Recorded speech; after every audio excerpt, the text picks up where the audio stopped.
विद्यार्थी मित्रों, हूँ प्रतीक दोषी प्रतीक सर यूट्यूब चैनल में आपનું हार्दिक स्वागत करूँ છું। ધોરણ 11 કોમર્સમાં વિદ્યાર્થી મિત્રો, આજે આપણે અર્થશાસ્ત્ર વિષયમાં પ્રકરણ 2 જેમાં આપણે ઉત્પાદનનો પ્રકારો આપણે ગયા વખતે ભણ્યા હતા તેના ઉદાહરણ અને તેના વ્યાખ્યા સાથે આપણે તેને ઉદાહરણ જોયા હતા। વિદ્યાર્થી મિત્રો, આજે તે ઉત્પાદનના 4 પ્રકારો અને તેનો અર્થ સાથે તેના લક્ષણો પણ આ વખતે જોવાના છે વિદ્યાર્થી મિત્રો। તો અહીંથી તમને મોબાઈલમાં ક્લિક કરું છું એટલે ત્યાં તમને દેખાશે વિદ્યાર્થી મિત્રો। તો પ્રશ્ન આવે છે ઉત્પાદનનો અર્થ। પ્રશ્ન નંબર 8 છે આપણો વિદ્યાર્થી મિત્રો। ઉત્પાદનનો અર્થ આપી ઉત્પાદનના સાધનો, જે ઉત્પાદનના સાધનો 4 છે તેની વિશે ચર્ચા કરો, તેની વિસ્તૃત ચર્ચા, તેને વિસ્તારપૂર્વક એટલે કે તેના લક્ષણો સાથે આપણે તેના અર્થ, ઉદાહરણ અને લક્ષણ આપણે ચારે વસ્તુ દર્શાવવાની છે વિદ્યાર્થી મિત્રો। તો સૌથી પહેલા તેનો આપણે પ્રસ્તાવના આપણે જોઈએ। તો પ્રસ્તાવના આવે છે માનવીની જરૂરિયાતો અમર્યાદિત છે। એ આપણે જોઈ ગયા હતા કે માનવીની જરૂરિયાતો કેવી છે? અમર્યાદિત। જ્યારે ક્યારેય પણ કોઈ પણ માનવીની જરૂરિયાત પૂરી નથી થતી, એની જરૂરિયાત એક પૂરી થાય છે ત્યારે બીજી તરત જ શરૂ થઈ જાય છે, એટલે કે માનવીની જરૂરિયાત અમર્યાદિત છે। પણ માનવીની જરૂરિયાત સંતોષાય તે રીતે ચીજવસ્તુ કે સેવાને ઉપયોગી સ્વરૂપ આપવામાં આવે। આપણી જે વસ્તુને આપણે જે જોતી હશે, આપણે જે રીતે સંતોષ જોતો હશે એ રીતે આપણે વસ્તુને એમાં રૂપાંતર કરવું પડે છે, તો તેને આપણે ઉત્પાદન કહેવાય છે। એટલે શું કીધું કે માનવીની જરૂરિયાત સંતોષાય। આપણે કોઈ પણ વસ્તુ ખાવું પીવું છે અથવા કોઈ પણ વસ્તુ, માની લો કે આપણે લાકડું છે અને લાકડામાંથી આપણે ટેબલનો ઉપયોગ કરવો છે, પણ ટેબલને યોગ્ય આકાર આપવો પડે, એને યોગ્ય સ્વરૂપમાં મૂકવું પડે, લાકડાને યોગ્ય સ્વરૂપમાં મૂકવું પડે, એની ઉપર સનમાઇકા ચડાવવું પડે, વગેરે વસ્તુ કરવી પડે, પછી એ વસ્તુ આપણી ટેબલ થઈને ઉપયોગ આપણે લઈ શકીએ છીએ, તેને આપણે ઉત્પાદન કહેવાય છે। ત્યારબાદ પછીની સ્લાઇડ આવે છે વિદ્યાર્થી મિત્રો।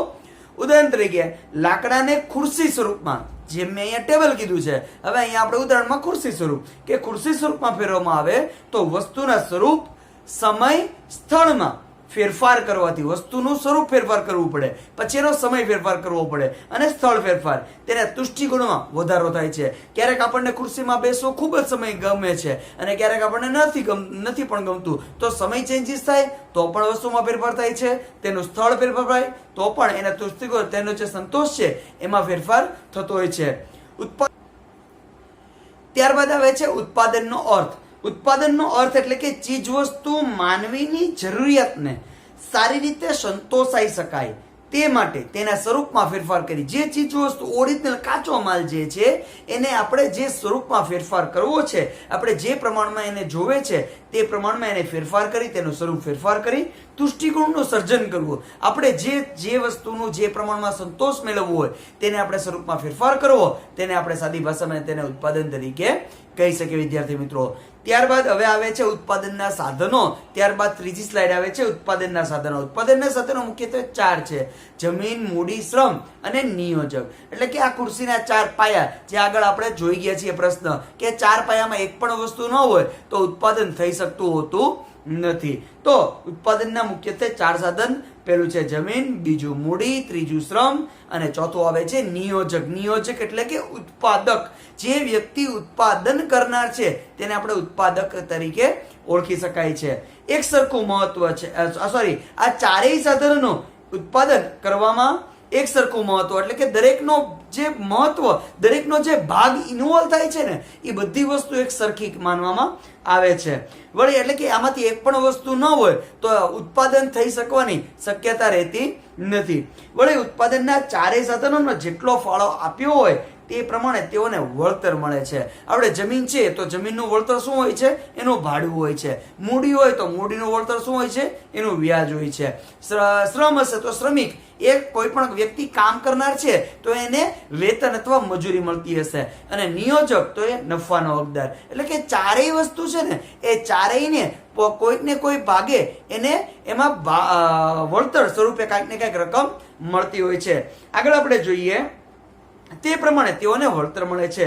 જો કે પ્રોફેસર આલ્ફ્રેડ માર્શલના મતે ઉત્પાદનના 2 જ સાધન છે, પહેલું છે કુદરત અને બીજું છે માનવી. એટલે કે કુદરતે જે વસ્તુ આપેલી છે એ કુદરતી વસ્તુ છે અને બીજું છે હવે છે કૃત્રિમ, એટલે કે ઉત્પાદન કા કુદરતી હોઈ શકે અને કા માનવીએ પોતે ઉત્પાદન કરેલું હોય. એટલે કે આલ્ફ્રેડ માર્શલના મતે જ્યારે પણ તમને ઉત્પાદનના સાધનો પૂછે એમાં જો પ્રોફેસર આલ્ફ્રેડ માર્શલનો પૂછે એસક્યુમાં તો તમારે માત્ર 2 જ સાધન લખવાના છે, એક છે કુદરતી અને બીજું છે માનવી. અને જો ઉત્પાદનના ખાલી સાધન પૂછે તો 4 સાધનો આવશે: જમીન, મૂડી, શ્રમ અને નિયોજન. ત્યારબાદ હવે આપણે તેની ડિટેલ ઉપર જોઈએ તો સૌથી પહેલા ઉત્પાદનના સાધનમાં આવે છે જમીન, એટલે કે ભૂમિ, જેનો આપણે અર્થ અને ઉદાહરણ આપણે જોઈ ગયા છે આગળના પ્રશ્નમાં, પણ ફરીથી અહીંયા રિપીટ કરું છું એટલે તમને પ્રશ્ન પણ રિપીટ થઈ જાય અને એનું ઉદાહરણ પણ જોવાઈ જાય, સાથે એના લક્ષણો પણ આપણે જોવાના છે. એટલે કે પ્રશ્ન આપણો વિસ્તૃત છે. અર્થ: માનવીને ઉત્પાદન કરવામાં મદદરૂપ થતા તમામ કુદરતી પરિબળો. માનવીને જે કઈ વસ્તુનું ઉત્પાદન કરવું છે એમાં જે વસ્તુનું ઉત્પાદન કરવામાં મદદરૂપ થાય છે તેવા તમામ કુદરતી પરિબળોને જમીન કહેવાય છે. આ વ્યાખ્યા આવે છે પ્રોફેસર આલ્ફ્રેડ માર્શલે વ્યાખ્યા આપેલી છે. તેનું ઉદાહરણ શું છે? સામાન્ય રીતે પૃથ્વીની ઉપરની સપાટી કે જેના પર માનવી રહે છે. અત્યારે આપણે કયા શેના ઉપર રહીએ છીએ? પૃથ્વી ઉપર, એટલે કે જમીન ઉપર, તેને જમીન કહેવાય. પરંતુ અર્થશાસ્ત્રની વ્યાખ્યા અનુસાર કુદરતી પરિબળો જેવા કે ખનિજ, ખાણ, પર્વત, નદી નહીં પણ હવા, પાણી, સૂર્યપ્રકાશ તેમજ આબોહવા પણ જમીન જ ગણવામાં આવે છે. આ પ્રશ્ન આપણે આગળ પ્રશ્ન નંબર 7માં ઉદાહરણ તરીકે જોઈ ગયા છીએ. હવે તેના લક્ષણો ઉપર ખાસ આપણે ફોકસ કરવાનું છે. લક્ષણો જે વિસ્તૃત પ્રશ્નમાં આપણે લક્ષણ જોવાના છીએ. તો લક્ષણ પહેલું આવે છે શ્રમિક અને તેમનો શ્રમ. સોરી, આ જે લક્ષણ જે બોલી ગયો છું એ શ્રમિકના છે. આપણે જમીનના લક્ષણ જોવાના છે. તો લક્ષણો જોઈએ આપણે. લક્ષણો જમીનના આવે છે. જમીન કુદરતની ભેટ છે, એટલે કે માનવીનું જમીન કોઈ પણ માનવીએ કઈ સર્જન નથી કરેલી, એ કુદરતે આપેલી કોઈ પણ ભેટ છે, એટલે કે કુદરતની આપેલી ભેટ ગણવામાં આવે છે. એ કોઈ માનવીએ કોઈ ઉત્પન્ન કરેલું નથી. બીજું આવે છે જમીનનો કુલ પુરવઠો સ્થિર છે, એટલે કે જેટલો વપરાશ આપણે કરીએ છીએ ને એનો જે પુરવઠો છે એ સ્થિર હોય છે, તેને આપણે વધારે ઘટાડી શકાય નહીં. જેટલી જમીન છે, આજે કોઈ પણ જમીનનો ટુકડો છે કે ભાઈ 10x10 નો જમીનનો ટુકડો છે તો એ ટુકડાને આપણે 10x12 નો આપણે 10x10 માં જ ઉત્પાદન કરી શકીએ. એ જમીનના ટુકડાને આપણે વધારે ઉત્પાદનમાં વધારે જગ્યા જોશે તો આપણે જમીનનો ટુકડો બીજો લેવો પડે છે, પણ એ કે જમીનના ટુકડાને આપણે લાંબો કરી શકીએ એવું આપણું કોઈ માનવીય પરિબળ છે નહીં. ત્રીજું કારણ આવે છે જમીન એ ગતિશીલ છે, એટલે કે તેને એક જગ્યાથી ગતિશીલ નથી, એટલે કે એને એક અગતિશીલ છે, એટલે કે તેને એક જગ્યાથી બીજી જગ્યાએ ફેરવી શકાતી હોતી નથી. આપણું જે મકાન છે એ આપણે જમીન તરીકે જ આપણે લઈએ તો આપણે મકાનને એક જગ્યાથી બીજી જગ્યાએ આપણે ફેરવી શકતા નથી. ચોથું આવે છે દરેક જમીનને ફળદ્રુપતા અલગ અલગ હોય છે. આપણે જોઈએ તેમ પાકમાં, જેમ તમારે ધોરણ 12 કોમર્સમાં પાઠ પ્રકરણ આવવાનું છે, પ્રકરણ નંબર 8 જે કૃષિનું જ છે, એ કૃષિમાં પણ એવું આવે છે કે દરેક જમીનની જે ઉત્પાદન કરવાની ક્ષમતા હોય છે એ અલગ અલગ હોય, એટલે કે ફળદ્રુપતા અલગ અલગ જોવા મળતી હોય છે. ત્યારબાદ પાંચમું લક્ષણ આવે છે જમીનને પ્રાપ્ત થતા વળતરને ભાડું કહેવાય છે. જે આપણે તો શરૂઆતમાં ભણી ગયા કે જમીનને કોઈ પણ વસ્તુને ભાડું, એટલે કે જમીનને આપણે કોઈ પણ વ્યક્તિને વાપરવા અથવા કોઈ પણ કામને માટે વાપરવા આપીએ તો તેના બદલામાં આપણને ભાડું મળતું હોય છે. ત્યારબાદ હવે આપણો બીજો ટોપિક જેને આપણે મૂડી અથવા શ્રમ, અત્યારે આપણે શ્રમ લઈ લઈએ છીએ સાથે, તો શ્રમ તરીકે જોઈએ તો શ્રમનો અર્થ આવે છે અન્ય વ્યક્તિની દેખરેખ કે સૂચના મુજબ.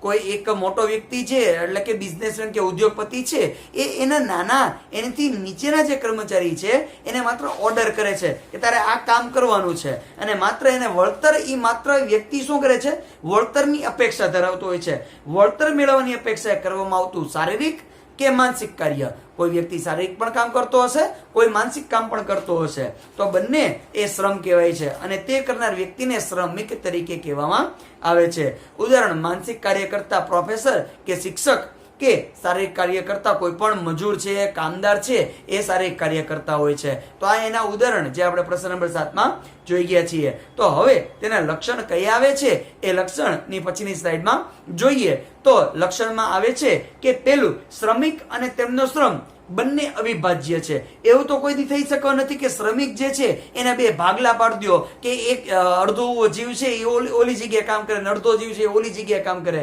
શ્રમિકના કોઈ ભાગલા પડી શકતા નથી. એટલે કે શ્રમિક અવિભાજ્ય છે અને કામના પણ ભાગલા પડી શકતા હોતા નથી કે આ વ્યક્તિ અડધું કામ આ કરે ને અડધું કામ પેલું કરે, એમ કામના પણ ભાગલા થઈ શકતા હોતા નથી.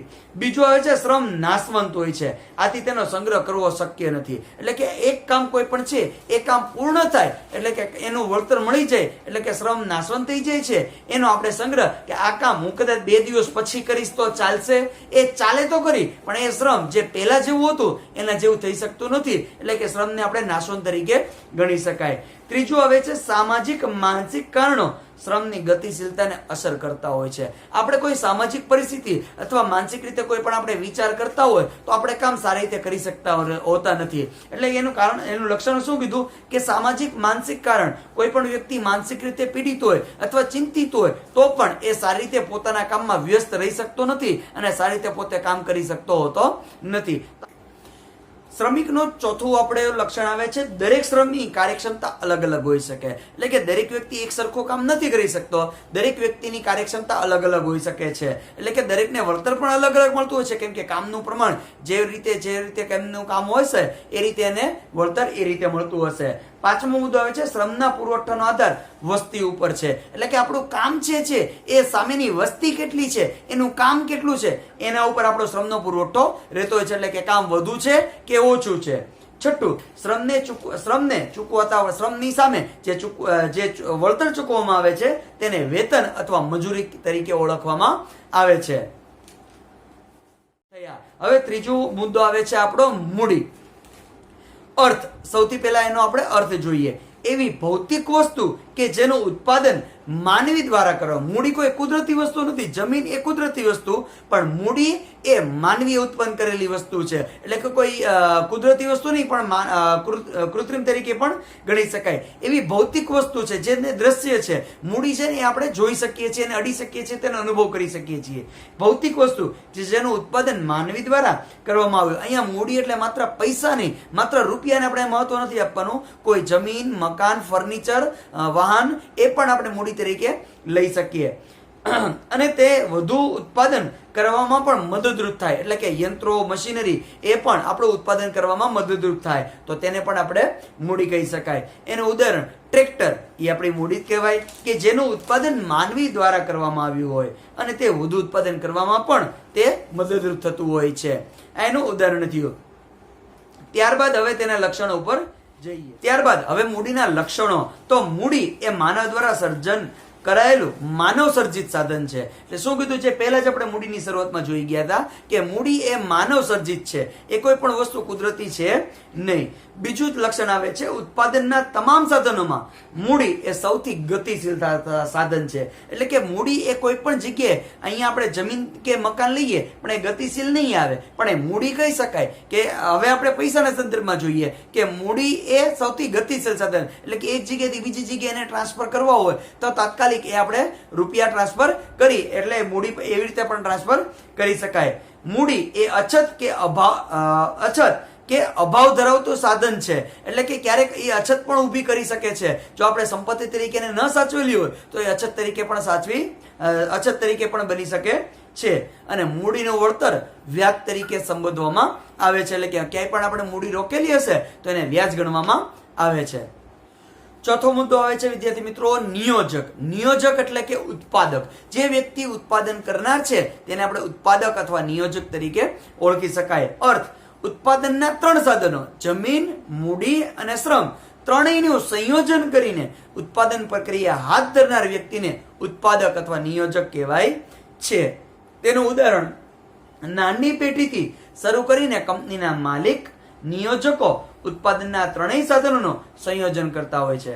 પણ તે વ્યવસ્થાપક એટલે કે મેનેજર નથી, એ કોઈ વ્યવસ્થા કરનાર નથી, પણ વ્યવસ્થાપક પગાર મેળવનાર અધિકારી છે, જ્યારે નિયોજક કંપનીનો માલિક અથવા પેઢીનો માલિક છે એ માત્ર નફો મેળવનાર વ્યક્તિ છે, જેનું વળતર અનિશ્ચિત. એને નફો કેટલો મળશે, કેટલા પ્રમાણમાં મળશે, કેટલા ટકાવારીમાં મળશે, એનું નિશ્ચિત વળતર એને મળતું હોતું નથી. એનું જે વળતર છે એને મળે છે, ચોક્કસ મળે છે, પણ એનું વળતર ચોક્કસ નિશ્ચિત હોતું નથી, અનિશ્ચિત છે. જેના લક્ષણો આપણે જોઈએ તો નિયોજકો આર્થિક નિર્ણયો લેતા હોય છે. નિયોજકો શું કીધું, એને પૈસાને લગતા જે કઈ નિર્ણય હશે ને એ નિર્ણય નિયોજક પોતે ઉત્પાદક હશે ને એ લેતો હશે કે ભાઈ મારે જમીન કેટલા પ્રમાણમાં રોકવી, મૂડી કેટલા કે પૈસા કેટલા જોશે, અને શ્રમ મારે જે કામ કરવાનું છે એમાં વ્યક્તિઓ મારે ખરેખર કેટલા જોઈશે અને મારે એને પગાર કેટલો આપવો વગેરે વસ્તુનું પોતે આર્થિક નિર્ણયો.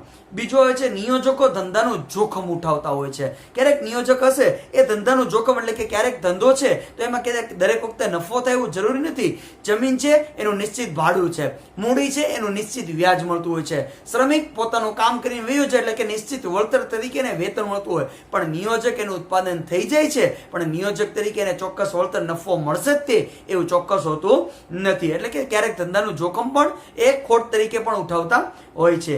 નિયોજકોમાં નિયોજન કરવાની શક્તિનો પણ ગુણ હોય છે, એટલે કે ઉત્પાદન કરવાની પણ એની શક્તિનો એનામાં ગુણ હોતો હોય છે. ચોથું, નિયોજકના વળતરને નફો તરીકે ગણી શકાય છે, એટલે કે નિયોજકને વળતર તરીકે શું મળતું હોય છે, નફો મળતો હોય છે. તો વિદ્યાર્થી મિત્રો, આજના લેક્ચરમાં આપણે પ્રશ્ન નંબર 8 ભણ્યા, જેને આપણે ઉત્પાદનનો અર્થ આપીને ઉત્પાદનના સાધનો વિશે ડિટેલમાં, આપણે લક્ષણો વિશે ડિટેલમાં ચર્ચા કરી છે. તો આ ચેનલને લાઈક, શેર અને વધુને વધુ સબસ્ક્રાઇબ કરજો. આભાર.